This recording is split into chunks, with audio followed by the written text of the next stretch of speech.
Welcome back, boys and girls, to George and Willy's world. And I'm back, and I'm so excited to be here. It has been 9 weeks or 2.5 months since I have been here. My name is Mrs. Mapes, and I had an accident, if you remember, that took me away, and in my place we had a wonderful person taking over for me. Welcome back, Mrs. Krantz and George. Good to see you. Great to see you, Mrs. Mapes. Welcome back. Well, thank you, and thank you so much for being here on the show for the boys and girls at home, so that they had someone to help them and listen to stories and learn new things. So thank you so much. We also have Willy, and Willy is asleep. He's enjoying his time here. He worked hard today, so he's already taking a nap. Let me tell you a little bit about what happened to my hand. I was carrying a heavy school bag, and when I was reaching for my door handle in my classroom, I lifted my hand out to open the door handle, and my book bag fell. My hand hit the door handle, and I did a lot of damage to my hand. I had to have an operation, and I couldn't come back to work or school or to George and Willy's world for 9 weeks. So I can now almost make a fist, which is really good. Everybody at home, try and make a fist at home. I bet you can make a better fist than I can. Can you make a fist? I can make a fist. Yeah, that's my fist. Oh, well, it's getting there. So it's there. getting better, and I'm still going to the doctor, and they're giving me hand and finger exercises. So maybe next time I'll show you what I can do next time. We'll see how it goes. So we also have to thank another special person who came and helped me out when you were gone to New York. And her name was Mrs. Avery, and she was our musician, and I thought she did just a marvelous job too. So thank you, Mrs. Avery, for helping us out. Tell us a little bit about what you did in New York. The boys and girls know that I was home, and Willy was my therapy dog. He took very good care of me. Well, what did you do? Well, I went to New York because my mother lives there. So I got to see my mother, and I also have a very close cousin who lives in New York, and we were able to stay with her. And my daughter and my youngest son came with me. So it was a kind of a family reunion, and we had a lot of fun. We got to go to some museums in the city and walk around the city, and of course see my mom a lot, which was the main purpose of the visit. And George didn't get to come with me. She got to stay home with her dad, so she had a lot of fun at home. But I thought riding on an airplane and trying to ride on the subways and the crowded buses in New York City wouldn't be something that George would like very much. And it doesn't matter how old we get, we're lucky to still have our moms too. Oh, and for you still sure. have your mom. Yes. I still have my mom. Yes, my mother's going to be 92 in October, Oh so my! we're very, very pleased. I bet she was glad to see you. Yes, she was very Yes. happy to have us come. Well, as you know, lots of changes happen, and lots of changes happened with me, and then we had changes with Mrs. Krantz being in charge of the program, and then changes with Mrs. Avery being in charge of the program, and Willy and George were still here most of the time. But it's really hard to have changes happen. When I couldn't go to work or come to George and Willy's world, I actually cried because I didn't like having my hand hurt, and I couldn't come here to be with you. And all of us like to know what's going to happen. We all like to have a schedule and what's going to happen later, and we need to know what we have to do. And when that changes, it kind of makes us feel bad, sometimes sad, makes us feel unhappy. But then things get better, and they're like they used to be. So one thing that we always have that's exciting is a change every single week on George and Willy's World. And that's a new guest. And this week, we have a wonderful guest. And I haven't met her before, but I have heard a lot of good things about her. She is an artist, and I can't wait to hear what she has to say about being an artist. So let's welcome Mrs. Miller. Come on in and say hi. Oh, I have to use my other hand. Welcome to George and Willy's World. Thank you for having me Welcome, here. boys and girls, and please come and have a seat over here. Should I bring my... I'd love for you to bring all of your supplies, whatever you need. And let me ask you a few questions. I'll sit down here on George's. Okay. Willy will come and say hi to me.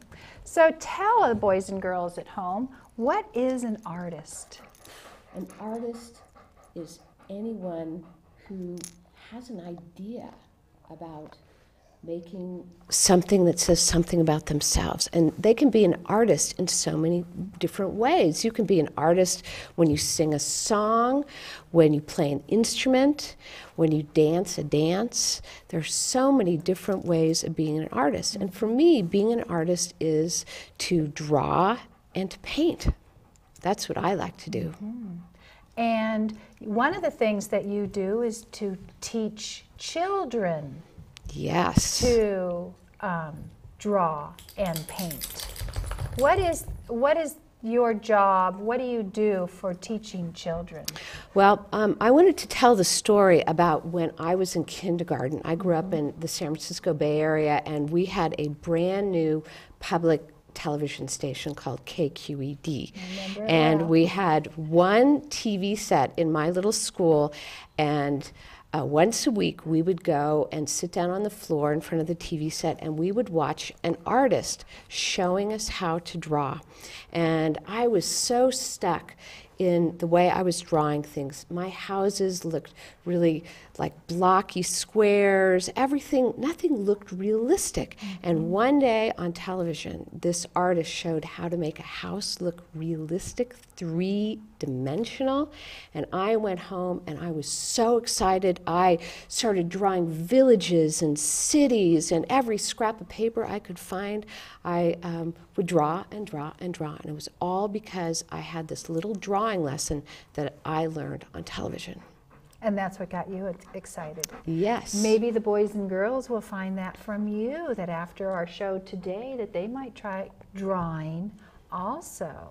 Because I hear you might be giving some of the boys and girls at home some tips in how to draw. Oh, I can't wait. I have a feeling I'm going to learn something too. Okay. So what do you do with the children? You teach children to draw just to try and give them that love that you had when you were young and learning to draw? Oh, because learning how to draw and paint has made me very happy. And I have found that it makes other people happy too, and not just children. I teach grown-ups as well. Do you? And Yes. you go she goes to Sacramento and works at the Crocker Art Museum. Some of you might have been there with your parents. It's a wonderful museum in Sacramento called the Crocker Art Museum. And do you have paintings, or do you teach classes there? I teach classes there. So if the boys and girls at home are interested and would tell their parents, maybe they can find a class that Mrs. Miller is teaching. I've been to one of Mrs. Miller's class, and it was wonderful. And I used some of your techniques in my class. Oh, good. But I want you in my class now. I know Okay. that for my students.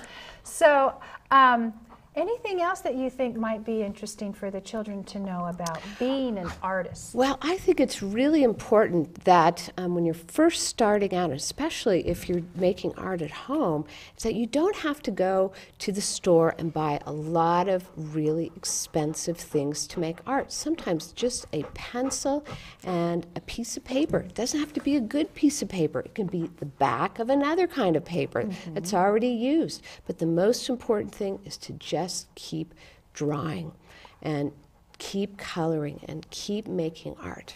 And tell my students in my class that all artwork is good.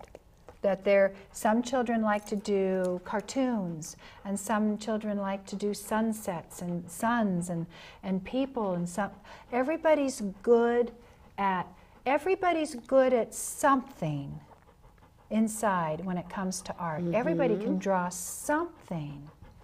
And so I really like that. Everybody can do their best at art. Yeah. And also that since the invention of the camera, people don't have to draw and paint really realistically anymore, because we have cameras to take pictures of things. And so pictures that we paint and draw should really express something that's inside of ourselves, something about the way we feel. And using your imagination. I like it that everybody uses their imagination, and that's what art is just their imagination. Do you have any ideas about art? No, I love to go to museums and look at pictures and look at sculptures, and I do enjoy drawing. I'm not a very good artist, I don't think, but I enjoy it, and it makes me feel happy. And I think that's the important thing. Yeah. And you are coming to give us a couple of stories. So you have two wonderful stories about art and artists. So are you ready to join us, boys and girls? Are you ready to listen to Mrs. Miller's stories? Am I? And you're going to start. What story are you going to start with first? I'd go and get them for you, but I don't think I can go that far. Oh, okay. Are we going to stop for a minute? No. Oh, you go okay. straight on over and get those books. Thank you. So we're reading them through a second time. Yes. I understand. Yeah, that was practice. That was practice. Okay. Oh, thank you so much. The hand. All right. We're going to be reading two stories today. A Color of His Own by Leo Liani, and Drawing Lessons from a Bear by David McPhail. So we're going to get started with our first book, A Color of His Own. One of my favorites.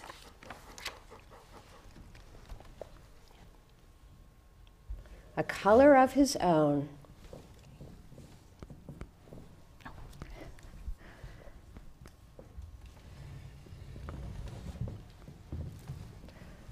Parrots are green. Goldfish are red.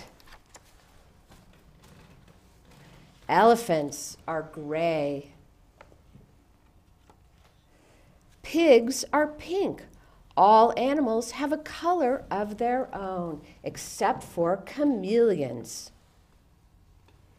They change color wherever they go. On lemons, they are yellow. In the heather, they are purple.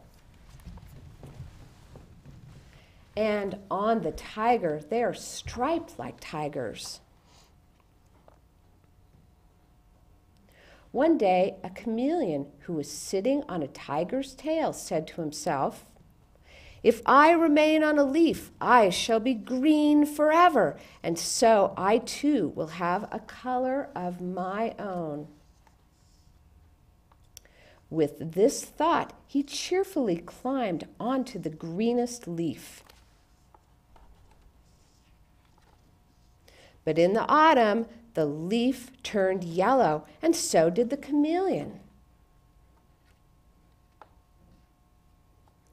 Later, the leaf turned red, and the chameleon too turned red.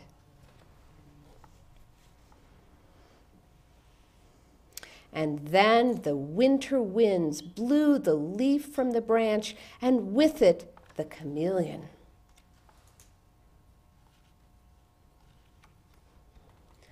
The chameleon was black in the long winter night.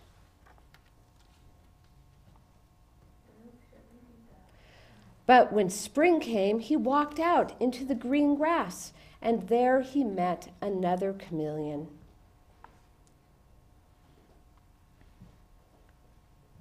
He told his sad story. Won't we ever have a color of our own? He asked. I'm afraid not, said the other chameleon, who was older and wiser.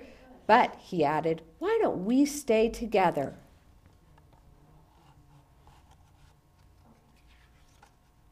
We will still change color wherever we go, but you and I will always be alike.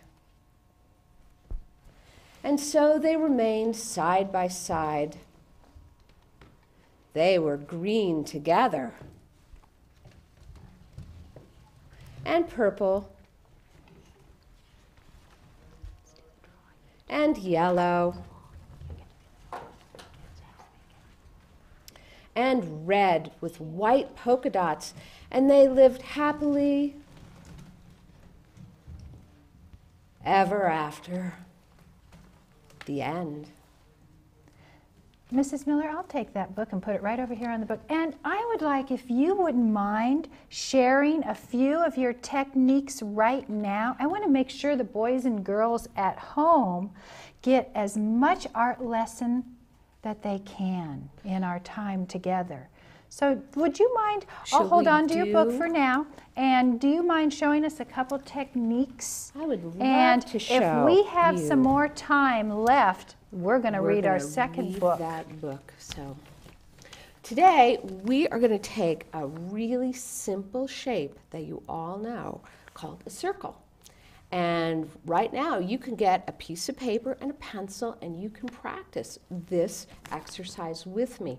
If you have a hard time drawing a circle, maybe you could go in the cupboards and get a plate or a paper plate or the lid of a jar, and then with your pencil put it down on the paper and trace around it so that you can get a nice perfect circle shape. Now, circles are circles, but if we do a simple trick to a circle, we can make it three-dimensional. And one of the tricks for making a circle look like something that's round is we're going to put a little reflection. Now you can practice this at home with me. Now take your pencil, and at the top of your circle, I want you to make a letter C, not all the way around, but some of the letter C, and next to it make a second C, two C's together, C, C, and then draw a line that connects the bottom and then connects the top, and voila, you've turned a circle into what we call a sphere. Now what are you going to do with a sphere? Well, we have another circle over here, so we're going to do the same thing, and you can practice this again. Take your pencil and make the letter C. Make another letter C, yes. Connect it, and then let's make two little ovals at the bottom and attach a string to it. And what does that look like? A balloon, right? Like a balloon to me. A realistic looking balloon. And I want to have a piece of paper and a pen with me so I can do that. So you can do that too. Yes. And let's try it one last time, because I know a lot of you children out there like to play with balls, with beach balls, with soccer balls, with baseballs, with basketballs. So let's do again two letter C's. We're going to attach them. And then maybe using different colors, we're going to make a beach ball here and make some more curvy lines. And we have a beach ball sitting on the beach. Boy, was that easy, just making a circle and making it special. And this is something you can practice at home. Wow. Now, I have another shape we can do. Do we have time to do another one? One of my know favorites. And this is a real special one that you can practice and make lots of really great drawings. Now, if you wanted to make like a vase or a can or something, I'm going to teach you the trick for making what's called a cylinder, for making a vase or a glass look realistic. So again, get your piece of paper and your pencil out, and we're going to draw two straight lines going down your paper like this and down on the other side. And then, this is the trick part, we're going to draw a smile at the bottom and connect those two lines. Then we're going to draw another smile at the top and connect the top lines. And then we're going to draw a frown. And we have just made a cylinder. Okay, now you all know cylinders. They can be cans. They can be all kinds of things. And let's do another cylinder together. Let's practice together. Okay, you're going to take your pencil. We're going to do two lines that go down. We're going to do a smile, a frown, and we're going to make a glass that has something really delicious in it to drink, like chocolate milk. And so I'm going to draw a straw that comes out of there. Look how easy that was to make a glass of chocolate milk with just a couple of lines. So let's do one more. We're going to practice again. Okay, we're going to do two lines. And remember the trick. A smile, and a frown, okay? And you know if you've done two frowns on a smile that it's not going to look right. So just remember, smile, smile, frown. And you've got a cylinder. And this one, we're going to put some flowers in here. How about some nice tulips? I have tulips blooming in my yard right now. And look at that nice picture we drew, just with simple lines, two smiles, and a frown. I bet you the boys and girls at home could easily do that. In fact, I want to do it. That. You want to do it too. Yes, I do. And I what think would you like to I do would like next? for you, do you have more art that you can show us, or are you finished? I have one more. I don't this think is you a little can have tricky. as This much. is a little trickier. But I have a feeling that there might be some children ready for that. Yes.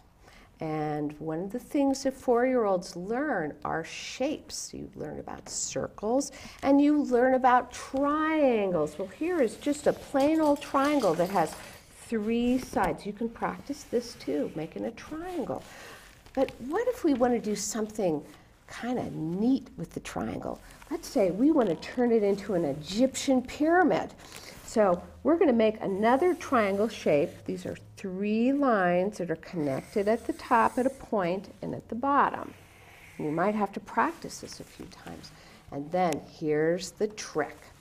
You go to the very top of the triangle. And you're going to draw a line that kind of goes off to the side like that, okay? And then you're connecting it. And what do you have there? We call that a pyramid. That's what the ancient Egyptians would build. And you could put a sun up here in the sky, so we know it's really hot.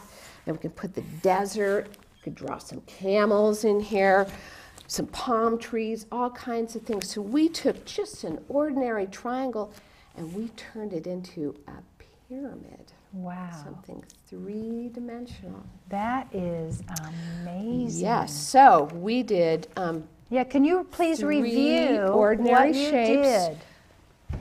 And again, you can practice these all you want. The circle with the C and the C connected to turn it into a realistic looking ball. Turn it into a balloon if you want. Then the cylinder. So you can draw vases and with flowers in it that look realistic. Again, 2 lines, a smile, and a frown, and then add things that come out of here. Or you can even put a label on it if you wanted to say something, like dog food. And you could probably use colored markers if they have them at home and yes, color or in. crayons. Or crayons. And then we have the triangle. And this is a little bit trickier, but if you practice it, you can do it too. Draw the shape of the triangle, then go to the top, make a line that comes off at an angle like that. So you have 1, 2, 3 legs, connect it, and you have a pyramid. Wow. Those are really nice. Yes. Mrs. So- Krantz, which ones do you think you can do? I'd like to try to make the cylinder with the flowers. Cylinder. Yeah. I that like looks the fun. ball. I like the ball, the circle with the balloons. I like making balloons. For some reason, balloons. If you, which one? You like them all. I like all the shapes. Oh, I'd love to have you come back and teach us more.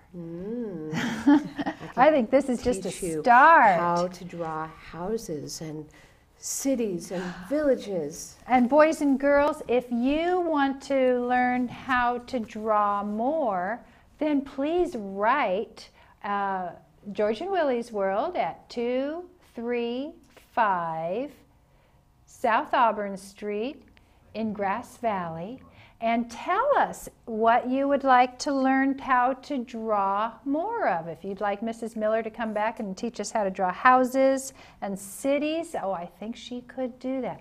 And if you write to George and Willy and Mrs. Krantz and myself, we'll read it on the air. In fact, that might be something you could do, is read the letters on the air. So please send your letters so that we can read them on our program and find out what you would like to do. There isn't enough time for another story. I am so sorry, but they'll have to come back another time. You'll have to come back and read this other book for us. And boys and girls, if you would like to look at other activities and go to the community calendar on NCTV, and I hope you enjoyed being here, Mrs. Miller, because we sure enjoyed having you. Oh, well, thank you for having me. Yes, and you have such a nice reading voice. The dogs just loved it, and so did I. They like storybook time. Yes, they do. So boys and girls, remember to listen to lots of stories, do your jobs, and have fun playing. If you don't mind showing them, we're going to just get ready to go off the air. And so go back to just kind of show them,